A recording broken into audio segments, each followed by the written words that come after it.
Says Good. setting up your meeting for Facebook Live. Yeah. Online, I know. So maybe we're live. It says meeting is now streaming live on Facebook. Let's see. I Woohoo. bet there's a slight lag. Look at us go. So this will be a good test. Join me. And I'm excited to use Zoom over StreamYard just to see how it works. So let me Right. refresh this page. So I'm also going to see if it restreams into my group. So I'm just going to check in both places. Cool. Yeah.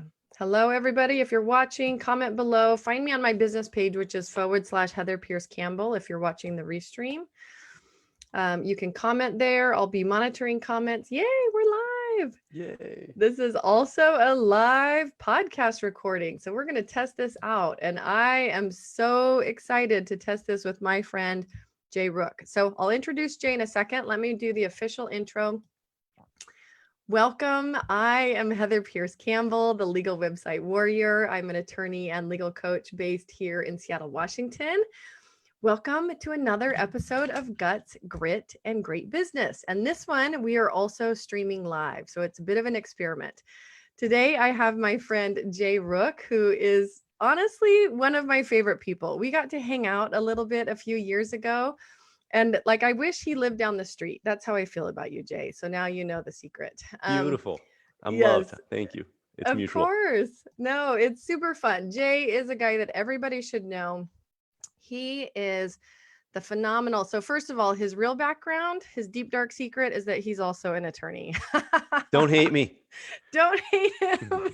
He's smarter than I am. He got out of it years ago. So he's an attorney turned chef turned business coach. Like Jay has all the talents, which is a little unfair. And he is now a podcast host of a nationally syndicated podcast called No Pain, No Gain, Entrepreneurship Made Real. He is also, you can find him at jayrooke.com. Yes, it is. Yeah. So at Jay Rooke Coaching, he's a phenomenal, just soulful business coach. He brings everything to the table. One of the things that I like most about you, Jay, is first of all, you're very funny and witty, which I super appreciate. Anybody who can make me laugh. And you bring this just deep sense of spirituality and otherness to your conversations. And I think for people in business, it's really, really important to be able to help them do that. So I'm super excited to introduce you today. Jay is also, by the way, father to a set of twins that keep him busier than a one-armed paper hanger, right? So Totally. I'm excited to chat a little bit about parenthood, and he's got some fun projects and experiments underway, I'm sure, especially with a new school year rolling in. So Jay, welcome. I'm so excited to chat with you today. Heather, that was quite the intro. I'm going to need to, take the recording of that and have it used on my about page for the website, because you just articulated me better than I understand myself. So thank you. That was beautiful. And I'm flattered to be here. Thank you. Oh, I love it. Well, I'm so happy to be connecting again. I mean, I've listened to your podcast. You're an expert. I truthfully feel a little intimidated doing this because I'm a podcast newbie. But I'm super excited and I've been having a lot of fun with my podcast. And so I'm thrilled that you are on here talking with us today. Yes. So share with us, take us back a little bit. I want people to get a sense of the depth of your journey. And I cheated a little bit. I went and listened to your full 1 hour session that you did just about your journey, out of law and through, your days as a chef and a restaurateur and, all the things. Give us the quick overview of it, because I want listeners who are with us today to get kind of a flavor of who you are, but in your own words. Sweet. I appreciate that. So some of the high notes, I guess, would be I began my career as an attorney for the city of New York, working as a litigator, and quickly learned that I had no interest in practicing law and that really wasn't my fit. And so that realization kind of kicked off this, roughly 20-year journey of trying to figure out how to find myself and where I fit in the larger picture. And I wish it went quicker, but it Don't we enriched. Don't we all? Yeah, right. Totally. I think at the end of the day, it enriched the journey quite a bit. So leave law, go to culinary school, because obviously I wanted to see how much educational debt I could rack up, and then end up working at a culinary school for a while in the school's restaurant.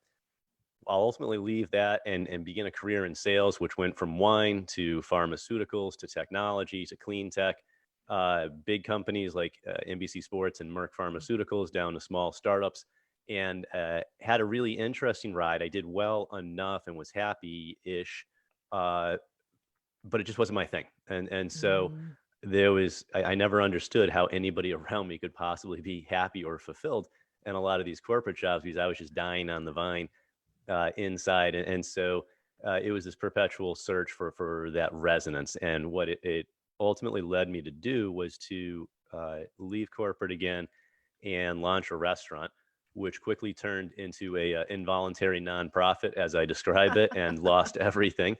And when I was doing post, Involuntary nonprofit. Yeah. Like even on their best days, I think the margins for like a well-run restaurant is like 10% or just yeah, oh shy yeah, of and 10%, that's a good right? one. Yeah, that's Yeah, right. That's a totally. well-run one. Right. So yeah, so that led me to entrepreneurship. And you might be saying like, well, it didn't sound like you did very well, and I'm not sure that you should be coaching entrepreneurship. But when I was doing my postmortem, what I learned was I had all the parts, but I didn't know how to think like an entrepreneur. Mm. And so that is what kind of parlayed my path into coaching, where what I wanted to do was help other people learn how to think differently about these things so that they could pursue their passions and have that sense of fulfillment and move their way through the world without losing their savings and their sanity. So that kind of led me to where I'm at today and what I'm working on. And I'd say the additional wrinkle to it is in the last few years, I've really paid attention to how important bringing our full self to the table is in our entrepreneurial pursuits. And for me, that means weaving in the spiritual otherness side of ourselves that you were talking about into the equation and not compartmentalizing. Yes. Oh, I just love that. And I feel like there's been a theme lately in conversations that I'm having with folks on this specific point, like this tendency.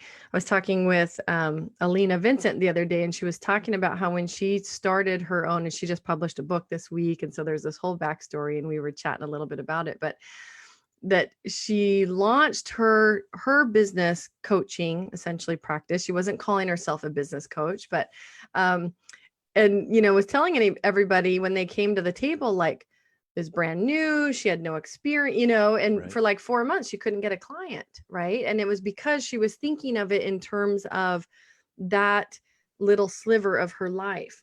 Mm-hmm. But when she opened the doors to like this long background in teaching and all of the experience that she gained as a photographer, she ran a really successful photography business, for herself for years, and what she learned in sales there and branding and visual marketing. And like once she opened the doors to really embrace like all of her background and realize like she's so much more than just what she was doing in the context of that new business coaching, adventure, Mm-hmm. that like the gates just open for her, and this is it. I think when we are able to do what you just described and bring our whole selves to our work, we relate to our work and the people through our work that we get to serve in entirely new ways. Did we freeze for a Yes, a million second? percent. Yes, all that. Yeah. Watching our technology, it looked like we froze for just a second. So I mean, first of all, I even forgot like all of the variety of corporate work that you did, like even pharmaceuticals for a time. Like you have had a really, really interesting career. What do you see when you bring all of that knowledge forward, and now you're doing and I love what you call them, your jaywalking sessions, right? Through Yes. your Yes. your current coaching, which Right. is super fun. I think you should take a moment and describe what those are for people. I appreciate that. I think this was an additional shedding of personas that's kind of in line with what we're describing. So Mm. similar to, I think what you were describing with Alina, I had this vision of myself and how I fit into the marketplace and, what I am. And I was sort of holding to those lines. And I'd bring somebody in under the auspices of business coaching, and then it'd be like, opening up the trench coat and be like, hey, check out what's over here. And I've got the good stuff. And so we'd start to talk about law of attraction and mindset and all of those, types of things that historically have not been considered legitimate in a business realm. And clients would get a lot of gain out of it. But what I was frustrated at was, hey, why wasn't I leading my marketing with this aspect of this overlap of these three areas versus kind of hiding it behind? And the other thing was I realized that I was tired of sitting at a desk and doing coaching sessions, and that I really like to go for hikes in nature for a lot of my coaching sessions.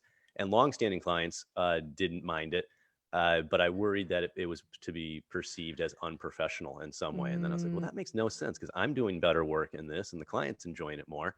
Oh, wait, mhm. what if I flip this and make this be the selling point? And so it's basically an experiential hike in nature. And one of the cool things is that it's fairly timely around COVID, because the way that I've been positioning it from the start is I'm going in nature one way or the other. I encourage you to do the same if it's virtual, and find a safe, sacred spot for yourself in nature that Mhm. you enjoy.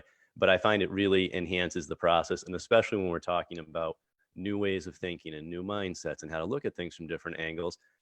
If you're stuck on those issues, sitting in the same spot where you've been in the stuckness all the time doesn't make a ton of sense to find the new stuff. So that kind of launched the jaywalking sessions, and they're basically 90-minute experiences to get some spot coaching and feedback and new perspectives on things you might be stuck in.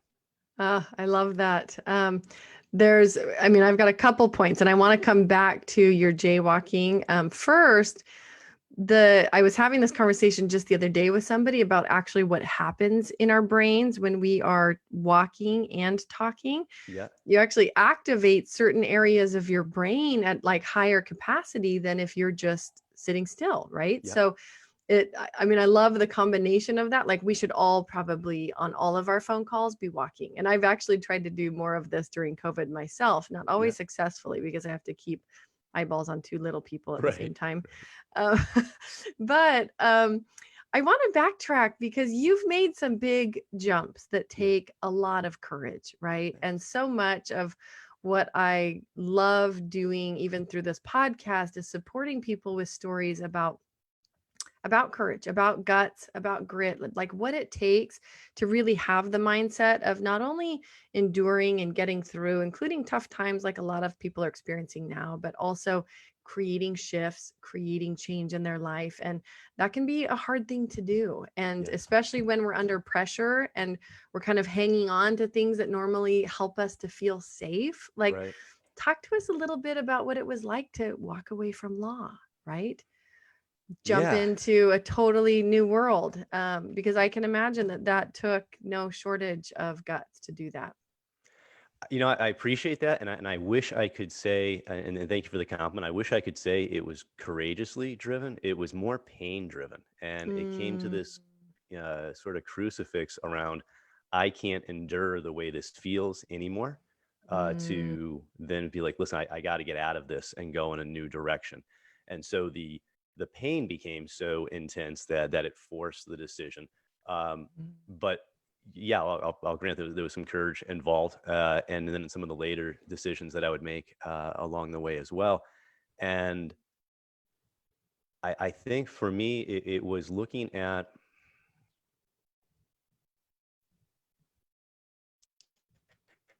what's the way to do this and to go forward and grow and make the journey be fun. Like they typically seemed exciting to me. And for better or worse, I'm more of a leap than figure things out afterwards person. And mhm, so the picture in my mind's eye when I was making a lot of these jumps was like rags to riches guaranteed. And so I was like, of course the restaurant's going to be awesome. And then it's like, oh shit. So it was, I'm going to call it creatively courageous, because in mhm, my mind's eye, like I had a really cool picture of what was going to be happening and it was exciting. And I guess maybe another thing that was at play is I really liked the version of me that I saw in my mind's eye when I was mm, pursuing those things. And so there was like mm, that magnetic attraction to, okay, this is at the very least the next step, even if it's not the final destination. I love that. I like the version of myself that showed up in my mind's eye, in taking those leaps. That's awesome. Well, and I still think like when I think of most people in like put them in your shoes or in the shoes of a position like that, leaving something like a law degree that they'd worked so hard for, Right. so long for. And I think what I want to talk about for a minute is the outward pressure that we face in our lives, right? Sure. From people in our family, people that are in our circles that perceive us and give us feedback about who we are and what we're doing. Like that's some extraordinary pressure, Definitely. I think that was right? the hardest part for me Yes. by far, Yes. especially parents, spouse, in-laws, all, those expectations, whether expressed or just implicit in my own mind and self-created. And I Right. think, there was these painful moments where I'd tell people what I did and they'd say, you had a license to print money as an attorney and you walked away from that. Like, what a fool, and on and on. I'm just like, oh man. And then, Mm, somebody would say something like, oh, you went to culinary school, but you're not doing it now. That was a big waste of time. And, mm, my often response to myself is, well, I plan on eating 3 meals a day for the rest of my life. So I'm pretty sure it's going to come in valuable in some level. And so what's the line from Othello? It's something to the effect of like a base Indian who threw away a pearl worth more than his entire tribe. And mm. not, the emphasis that some people have on things as being of value didn't Yes. match the same way that I was valuating those Experiencing. things at times. Yeah. And I think what happened for me, largely speaking, is I accepted and adopted and integrated a whole bunch of meta views that weren't my own. And so a Mm, lot of those kind of like baby boomer constructs, were similar age range, and I assume, raised by baby boomers, where it was this whole put mm. your head down, work hard, Work very hard, linear. work harder. Yeah, Yes. yeah, 2 or 3 jobs, don't do anything that's unsafe. And I just realized, wow, this like it so didn't work for me. And I think what you might be publicly witnessing in my own unfolding here is how do I create a similar structure for creative endeavors and pursuits that doesn't look like that linear model. And I feel like that's Mm-hmm. one that I consistently come banging back up against because my mind still, that's the natural reach to is, hey, how does convention work in this, and how do I do it?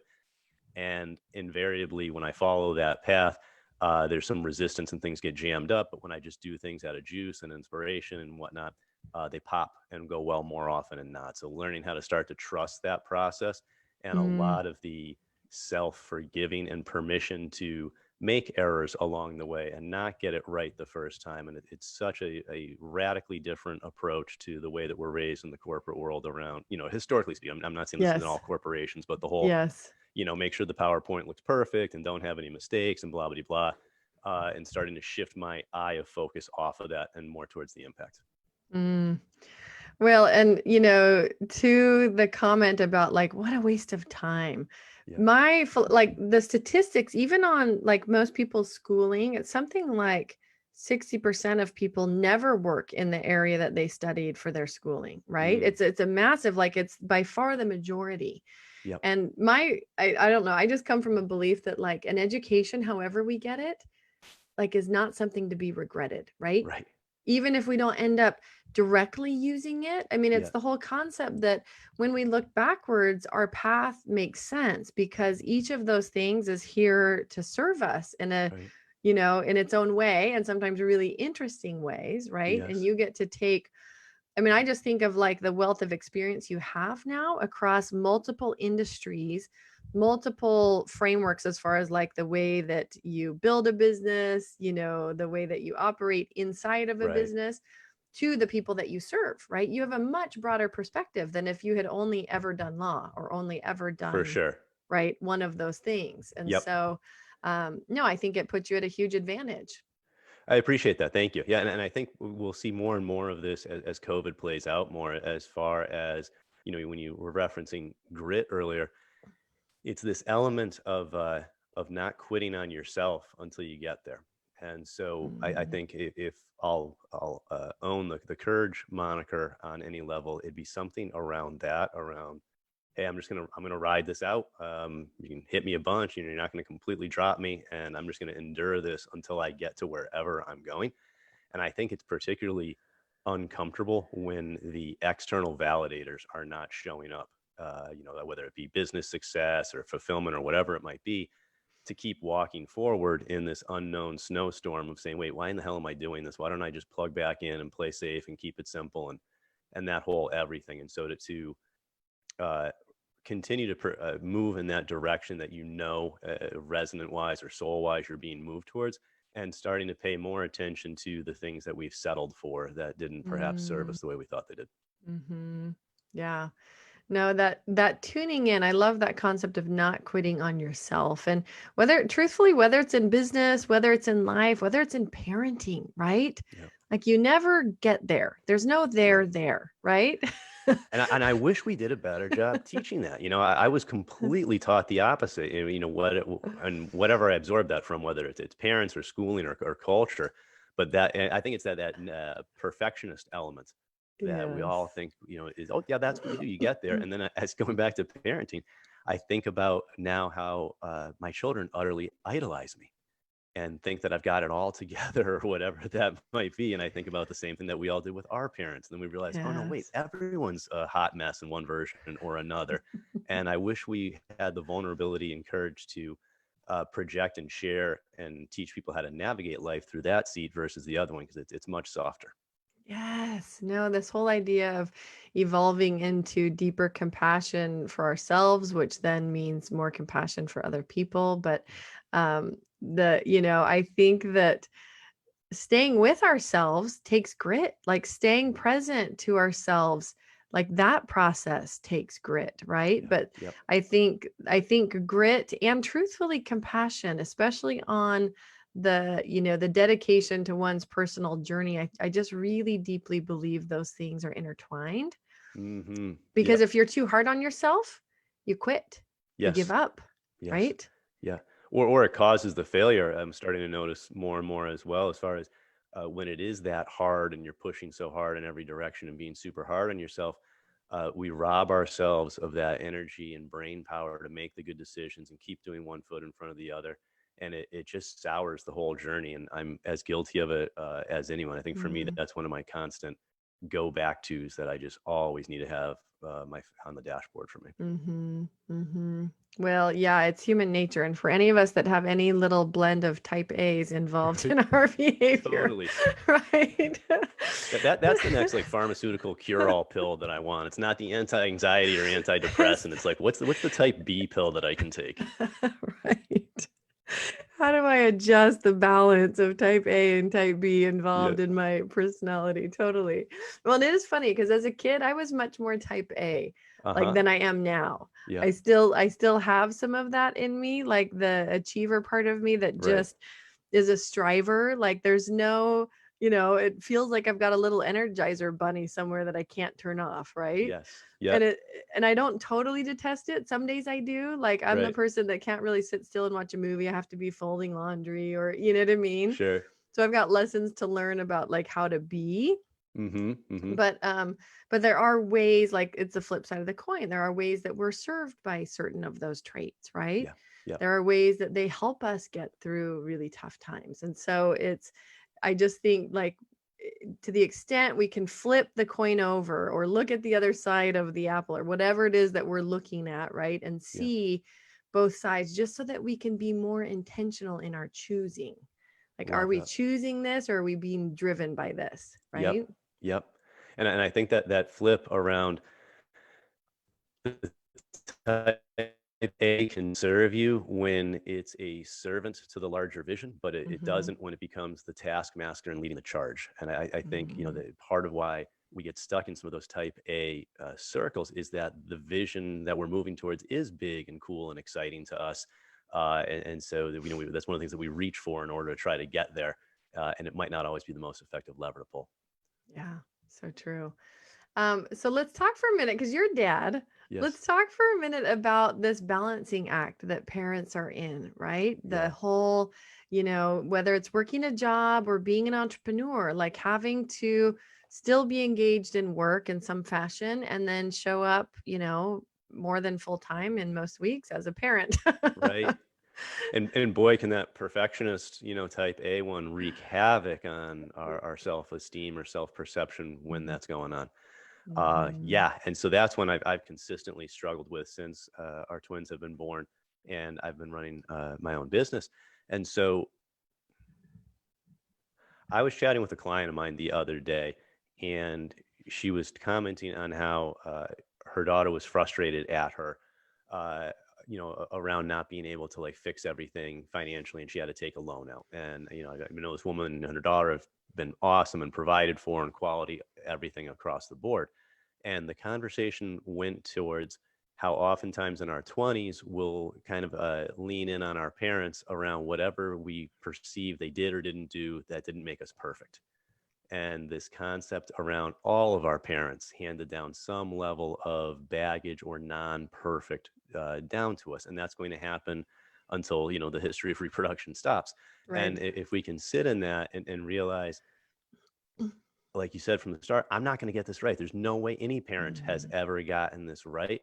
And when I get caught in those loops of not enoughness or whatever it might be around parenting, I realize that what I'm doing is I'm comparing however I'm functioning at that point in time to the ideal functioning version of myself as a father, entrepreneur, provider, et cetera, that I've got in my head. And I realize that that's the most worthless way to evaluate that, because the kid doesn't care at that point in time, whether you showed how to kick a soccer ball Mhm. correctly or build the paper airplane perfectly, on and on and on. What's really getting passed down is how was I feeling and relating to my children at that moment. And those are the Mhm. things that are the bigger components that I'm starting to notice way more in parenting than the technical Mhm. tasks to do stuff. And so I think that's another consistent thing that I'm currently working on is how do I focus on the energy and frequency that I'm bringing when I'm around my children or thinking about myself and dad role, versus, hey, am I checking all the boxes for perfect parent? Yeah. Yeah. Well, I think there is like, and I was saying this the other day, I think, and I was talking with a group of women, but I was saying as women, it's all about like showing up, like whether it's at your job, you have to perform harder as a woman in most jobs if you're Mhm. not self-employed than you do Yeah. as a man. Like Hmm. you have to, because it's just the way that it works in most instances. Yep. And I may, truthfully be speaking from a little personal experience in the legal field where it was super Absolutely. easy for women to get passed over Yep. for, anything, any kind of a promotion or acknowledgement or anything else. But this we take that pressure and we carry that pressure over into our personal lives as moms. Like, oh, we have to show up, we have to be 100% or we have failed.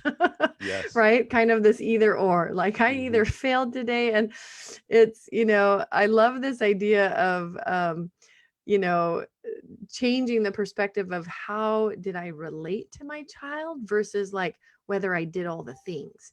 Did Hmm. I clean the house? Did I make a fully Right. balanced meal? Did I, you know what I mean?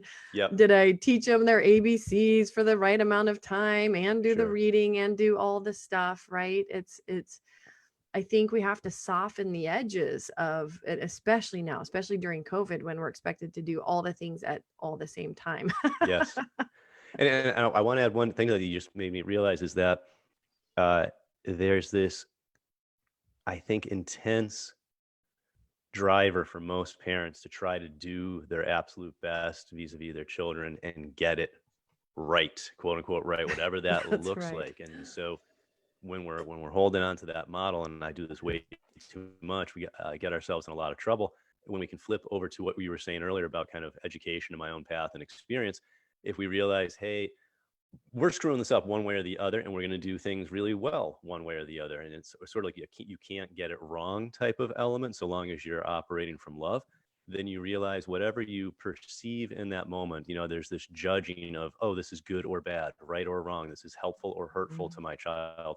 And that whole thing is total BS because we're caught in the moment of perfection. And if we look at COVID right now, yes, there's all these negatives around. Hey, I don't feel I'm as present as I'd like to be with my kids. I'm not doing as much time with them. What are some of the upsides? Oh, hey, they're getting to know me way better. They are learning how to self-direct better than if I were there doting on them every minute of the day, and all those types of things. And so, just in the same way that I could brush the restaurant or the legal thing as a failure, it leaves on the table then all of those things where it was a positive. And so trying to understand that thing and realizing that they need to find their own path anyways. Right. No, that's a really powerful reframe. So, by way of example, the other morning, Yeah. and I've had a couple weeks of leading this group of women every morning at 6 a.m. for an Yeah. hour. for most of it, my kids have stayed asleep, but the last couple days, Mm. Henley has been waking up before I'm done leading that group, Yeah. right? And so, and when she wakes up and mommy's not there, like the world is ending Right. basically, right? It's terrible. Like she's screaming bloody murder. Well, the other day, and I just couldn't do anything about it because I was like virtually at the end of that call and I just needed to do wrap up and then I could go attend to her. And it took a little longer than she wanted.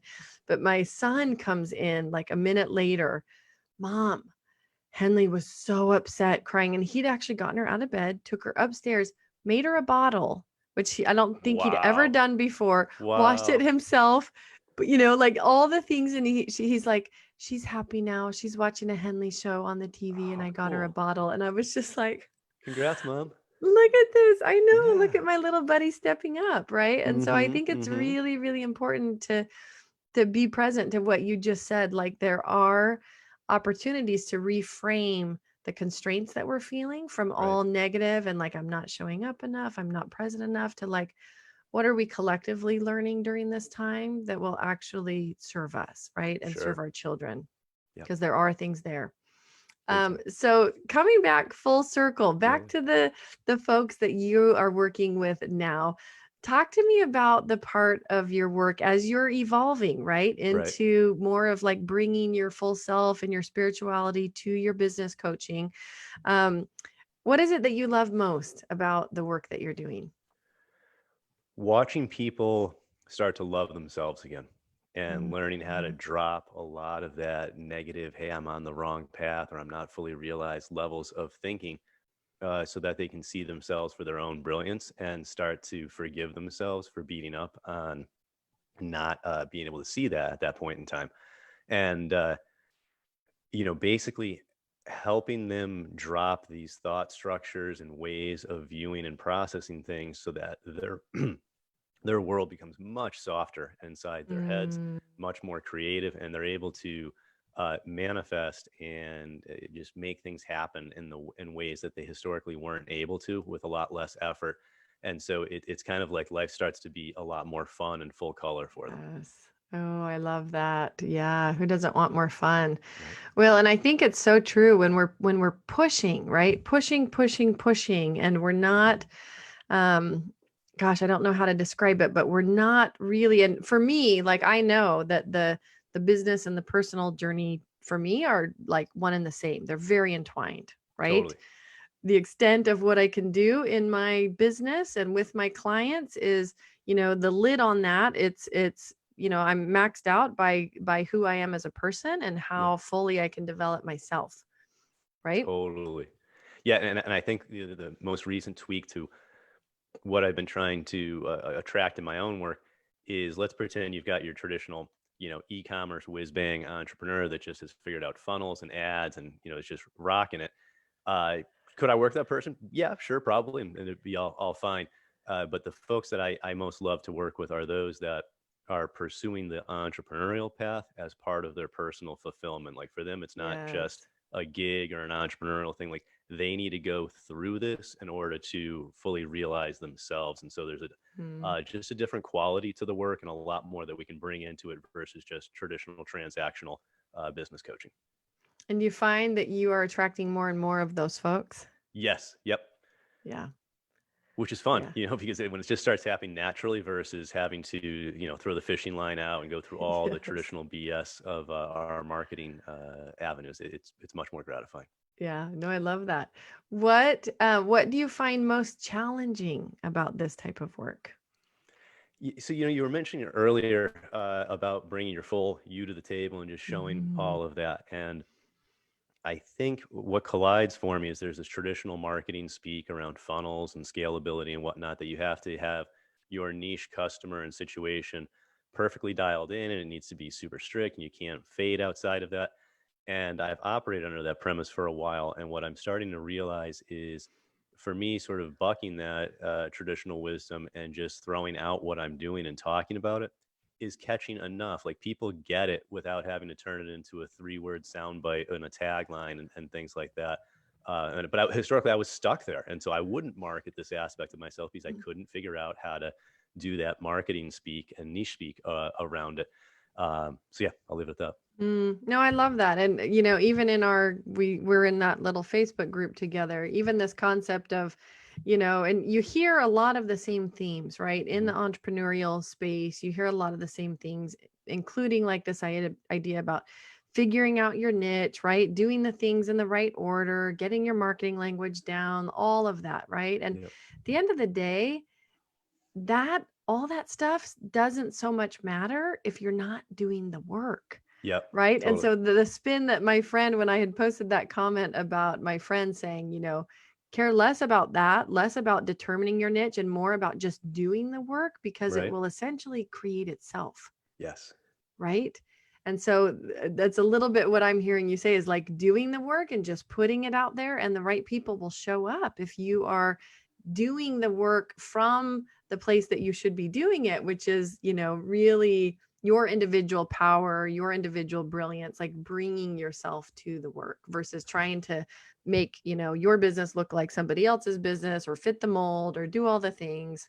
1,000,000% yes. And then I think what it comes down to as well is how do you, sorry, I just lost train of thought. What was that last thing you just said?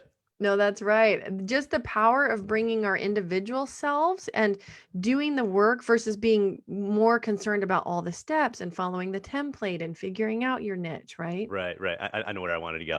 How they say, that something to the effect of tone counts for like, 60% of communication or whatever that is. Uh, And so realizing that when we're doing the wordsmithing, but the authenticity isn't there, our tone is coming across wrong. And like you said, picking up other people's marketing practices, other people's business mm, models.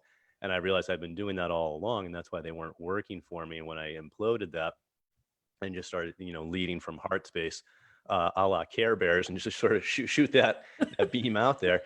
It Care worked great. Bears, yay! Shout back Totally. to the 70s and 80s. Yes. Do I get points for being the first person to mention Care Bears on the podcast? You do, and you get Excellent. major points. I had my own Care Bear, and I am such a Care Bear fan. So Awesome. awesome. Yep. That's hilarious. But Hilarious. yeah, and so I think we're at a spot of I'm going to call it like modern method, and Yeah. all this stuff of the old. It's been fine and it's served, but it's just breaking down and it's not working for people. And I think the more we continue to reach for it, the more we lead ourselves down the wrong path. And so for me, big focus point right now, both with myself and my client work, is how do we create from this space of total newness and blankness Mm. and darkness and infiniteness, which is actually very empowering in some ways if you look at it right, or it can be terrifying. And we're in that dance right now, I think.